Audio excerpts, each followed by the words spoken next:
India company کے نام سے ایک کمپنی تجارت کے غرض سے ان کو یہاں پہ بھیجا کہ جاؤ تمہارا اصلی مقصد کچھ اور ہے، لیکن لوگوں کو یہ نظر آنا چاہیے کہ تم تجارت کرنے جا رہے ہو۔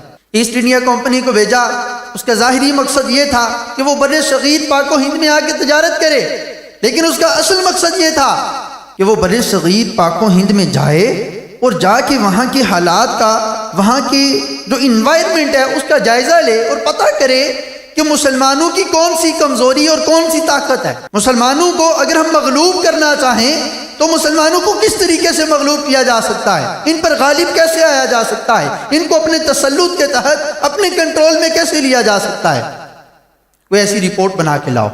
اب انہوں نے ایسٹ انڈیا کمپنی کے نام سے جاسوسوں کا جو گروہ تھا وہ بر صغیر پاک و ہند میں اتارا، کچھ عرصہ انہوں نے لگایا، کچھ عرصہ تک انہوں نے نیٹ ورکنگ جو تھی وہ اپنی پھیلائی، وہاں پہ کام کیا، اور کام کرنے کے بعد کچھ عرصہ بعد جب واپس برطانیہ گئے انہیں جا کے بتایا کہ دیکھو اگر مسلمانوں پر حکومت کرنے کا تمہارا خیال ہے، اگر مسلمانوں کو مغلوب کرنے کا تمہارا خیال ہے تو دو کام کرنے پڑیں گے۔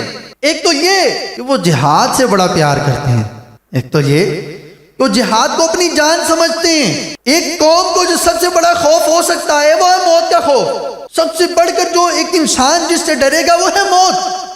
اگر سب سے بڑھ کر آپ بڑی دھمکی کسی کو دیں گے تو وہ ہے موت کی، وہ موت سے ڈرتے ہی نہیں ہیں، وہ موت سے ڈرتے نہیں ہیں، وہ موت کو گلے لگانے کے لیے تیار ہیں، وہ شہادت کو بڑا رتبہ سمجھتے ہیں، اسلام کی راہ میں شہید ہونے کو اعزاز سمجھتے ہیں۔ اس قوم سے کیا لڑو گے جو پہلے مرنے کے لیے تیار ہے؟ اس قوم پر کیسے غلبہ پاؤ گے جو اسلام کی راہ میں مرنے کو اپنے لیے اعزاز سمجھتی ہے؟ جو مرنے مارنے پر قوم تلی ہوئی ہو اس کے ساتھ کوئی جنگ کرتا ہے؟ جنگ تو اس کے ساتھ ہو جو بچانا چاہے اپنے آپ کو، کہ میں نہیں، میں مر جاؤں گا، ڈر جاؤں گا۔ وہ قوم جو مرنے کے لیے تیار ہے۔ اقبال بولے، کہنے لگے کہ وہ فاقہ کش جو موت سے ڈرتا نہیں ذرا، وہ فاقہ کش جو موت سے ڈرتا نہیں ذرا، روح محمد اس کے بدن سے نکال دو۔ کہ اگر چاہتے ہو کہ مسلمانوں پہ حکومت کرنی ہے تو ایک تو ان سے جذبہ جہاد نکالنا پڑے گا، ورنہ جب تک ان کے اندر جذبہ جہاد ہے تمہاری فوجیں کیا جتنی مرضی بھی فوجیں آ جائیں تم ان سے جیت سکتے نہیں۔ اور دوسری چیز ان کے اندر ہے عشق مصطفیٰ، ان کے اندر محبت مصطفیٰ صلی اللہ تعالی علیہ وسلم کوٹ کوٹ کر بڑھی ہوئی ہے۔ اپنے نبی کا نام لیتے ہیں اور روتے ہیں، اپنے نبی کے نام پر جان قربان کرنے کے لیے تیار ہیں، اور ان کے نبی نے فرمایا کہ بھئی جہاد کیا کرو۔ اگر حکومت کا خواب دیکھتے ہو تو دو چیزیں کرنی پڑیں گی، ان کے دلوں سے جذبہ جہاد اور محبت مصطفیٰ نکالنا پڑے گا۔ اگر کر سکتے ہو تو حکومت کے خواب دیکھو، ورنہ رہنے دو۔ اب دوسرا گروہ انہوں نے بھیجا، کہا کہ ٹھیک ہے، ہم نے یہ جذبے ان کے دلوں سے محو کرنے ہیں، ختم کرنے ہیں، مٹانے ہیں۔ جذبہ جہاد، اسلام کی راہ میں مر مٹنے کا جذبہ، اور اپنے نبی کی عظمت اور حرمت پر مر مٹنے کا جذبہ، ان دونوں کو ختم کرنا ہے۔ دوسرے گروہ کو بھیجا، جاؤ اور جا کے چیک کر کے آؤ کہ یہ کام کرے گا کون۔ یہ تو پتہ چل گیا نا کہ کرنا کیا ہے، اب یہ پتہ کر کے آؤ گے کون کرے گا۔ دوسرا گروہ آیا، انہوں نے تجارت کے نام پہ وہی تمام معاملات تھے، وہ جاسوس کی تجارت اور ساری رپورٹ بنا کے لے گئی اور کہنے لگے کہ دو لوگ کر سکتے ہیں۔ وہ کون کون سے دو لوگ ہیں؟ ایک مولوی اور ایک پیر۔ ایک مولوی صاحب کریں گے اور دوسرے پیر صاحب۔ کیوں؟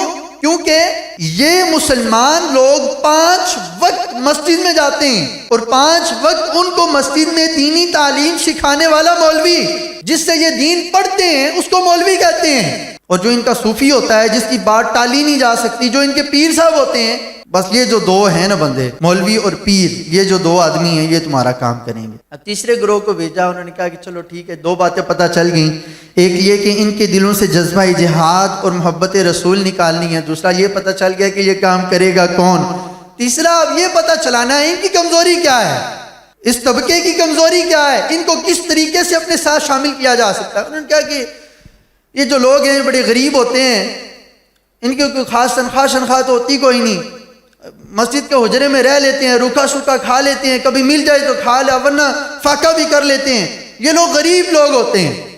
کہا کہ جاؤ پیسہ پھینکو، پھر خریدو، بولی لگاؤ۔ پھر برے صغیر پاک و ہند میں بولی لگنے لگی۔ کہا کہ ہمیں بندہ وہ چاہیے کہ جو لوگوں کے دلوں سے نبی کی عظمت اور حرمت کم کرے. ہمیں بندہ وہ چاہیے، ہم خریدیں گے، ہم جائیدادیں دیں گے، ہم بڑے بڑے خطاب دیں گے، سب کچھ دیں گے، لیکن بندہ وہ چاہیے کہ جو کہ نبی تو عام آدمی، نبی تو عام بشر ہیں، نبی کوئی بہت بڑی بات، بہت بڑی چیز نہیں ہے، نبی بھی وہ عام تھے، جب تک تھے، جب نہیں تو بس ختم.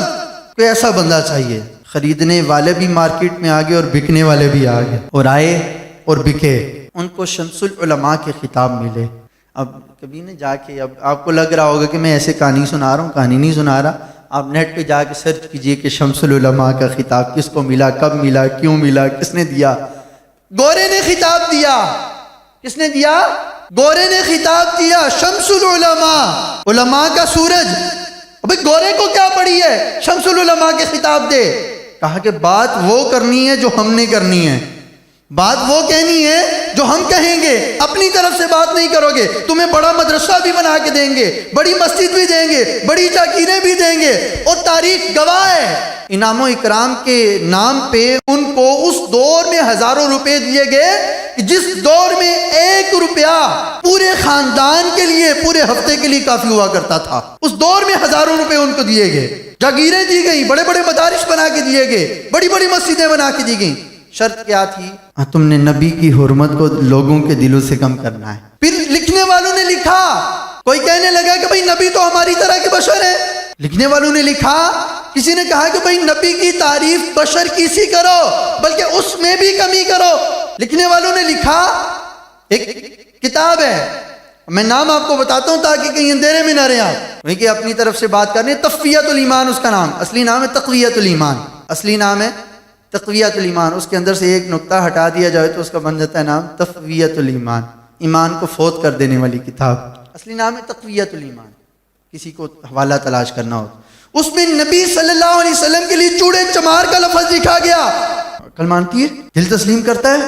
جب ممبر اور محراب سے یہ باتیں ہونے لگی کہ نبی تو کچھ بھی نہیں ہے، نبی کچھ بھی نہیں کر سکتے، نبی کو تو دیوار کے پیچھے کا پتہ نہیں، شیطان کا علم نبی سے زیادہ ہے.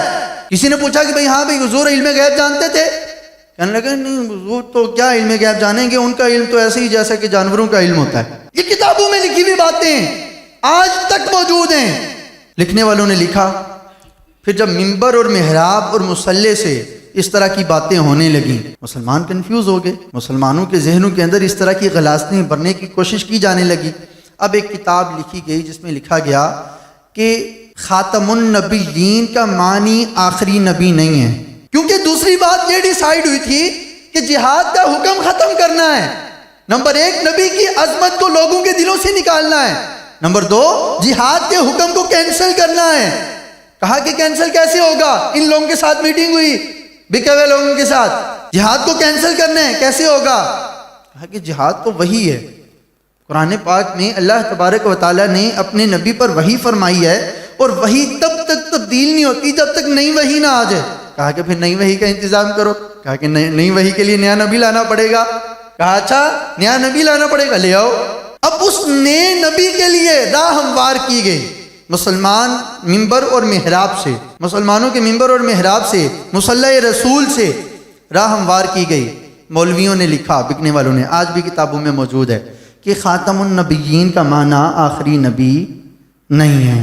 اگر نبی صلی اللہ علیہ وسلم کے سامنے یا نبی صلی اللہ علیہ وسلم کے بعد اگر کوئی اور نبی آ جائے تو حضور کے خاتم النبیین ہونے پہ فرق نہیں پڑتا. اب یہ تمام باتیں تھیں، ان تمام باتوں کی وجہ سے ایک راہ ہموار ہو گئی. مسلمانوں کے سٹیج سے، مسلمانوں کی مسجدوں سے، مسلمانوں کے ممبر سے، محراب سے یہ بات آنے لگی نیا نبی آ سکتا ہے. جب راہ ہموار ہو گئی، جیسے غلام احمد قادیانی آ گیا، اس کو بھی خریدا بیچا، سب باتیں ہوئیں. غلام احمد قادیانی آ گیا اور اس پر جو پہلی وحی آئی آن دی ریکارڈ یہ بات موجود ہے. آئیں آپ کو میں اس کی پہلی وحی پڑھ کے سناتا ہوں. اس پر جو پہلی وحی آئی، پہلی وحی یہ تھی کہ اب چھوڑ دو جہاد کا اے دوستو خیال، دین کے لیے حرام ہے اب جنگ اور قتال. اسے خریدا گیا تھا اس بات کے لیے، ایک کو اس لیے خریدا گیا کہ تم نے لوگوں کے دلوں سے عظمت رسول کم کرنی ہے، دوسرے کو اس لیے خریدا گیا کہ تم نے نیا نبی لانا ہے. جہاد کا جو خیال ہے وہ لوگوں کے درمیان سے ختم کرنا ہے۔ اب نئے نبی کی ہموار کرنے والے مسلمان، مسجدوں میں بیٹھے ہوئے لوگ، منبر اور محراب پہ بیٹھے ہوئے لوگ، راہ ہموار کر دی، بول دیا، اپنی کتابوں میں لکھ دیا، عوام کو بتا دیا نیا نبی آ سکتا ہے۔ جب مسلمانوں کو پتہ چل گیا، مسلمانوں میں سے بہت سارے جو گمراہ ہوئے، نیا نبی آ سکتا ہے، اب ادھر سے غلام احمد قادیانی آیا اور اس نے پہلی وحی کیا بتائی؟ جو گورے نے غلام احمد قادیانی کو پہلی وحی کی تھی، اللہ کی طرف سے تو آئی نہیں تھی، گورے نے غلام احمد قادیانی کو جو پہلی وحی کی تھی وہ یہ تھی کہ اب چھوڑ دو جہاد کا اے دوستو خیال، دین کے لیے حرام ہے اب جنگ اور قتال۔ اب ان کے راستے صاف ہوتے چلے گئے۔ پھر دنیا نے دیکھا، ایک وقت ایسا آیا کہ بڑے صغیر پاک و ہند میں اختلاف ہی اختلاف پھیل گیا، ہر طرف اختلاف کی فضا۔ جب پیارے آقا علیہ الصلوۃ والسلام کی شان پر اور اسلامی تعلیمات پر حملے ہو رہے تھے، اقبال نے کہا کچھ غم نہیں کہ حضرت واعظ ہیں تنگ دست، کچھ غم نہیں کہ حضرت واعظ ہیں تنگ دست۔ واعظ کہتے ہیں بیان کرنے والے، مولوی صاحب کو۔ کچھ غم نہیں کہ حضرت واعظ ہیں تنگ دست، تہذیب نو کے سامنے سر اپنا خم کریں۔ رد جہاد پر تو بہت کچھ لکھا گیا، جہاد کے رد میں تو بہت کچھ لکھا جا چکا ہے، اب تردید حج پر کوئی رسالہ رقم کریں، اب حج کی مخالفت کریں، حج کے خلاف کچھ لکھیں، آپ کو پیسے ملیں گے۔ کچھ غم نہیں کہ حضرت واعظ ہے تنگ دست، غریبی ہے کوئی مسئلہ نہیں، حج کے خلاف رسالہ لکھو تمہیں بھی پیسے مل جائیں گے۔ اقبال کو تو سب نظر آتا تھا۔